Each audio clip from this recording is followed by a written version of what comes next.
मुंबईतील जुन्या आणि मोडकळीस आलेल्या इमारतींमध्ये राहणाऱ्या हजारो कुटुंबांची चिंता अखेर संपली आहे। त्यांच्या सुरक्षिततेसाठी उपमुख्यमंत्री एकनाथ शिंदे यांनी महत्त्वाचा निर्णय घेतलाय। शहरातील उपकर प्राप्त इमारतींच्या जलद पुनर्विकासासाठी लागू करण्यात आलेले धोरण आता 3 महिन्यात उपनगरातही लागू होणार आहे। भीती काय आहे? आपल्याला पुनर्विकास करायचा आहे, धोकादायक झालेले आहेत, इमारती पडता कामा नये आणि त्याच्यामधून आपण मार्ग काढू। इमारतीचा पुनर्विकास झाला पाहिजे, यासाठी जे अडथळे असतील ते दूर करू।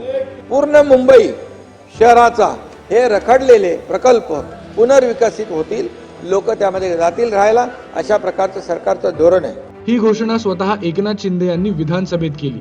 मुंबई आणि उपनगरातील हजारो रहिवाशांसाठी हा निर्णय दिलासा देणार आहे। आता या निर्णयामुळे धोकादायक इमारतींच्या पुनर्विकासाला गती मिळणार असून रहिवाशांना सुरक्षित आणि आधुनिक घरं मिळण्याचा मार्ग मोकळा झाला आहे।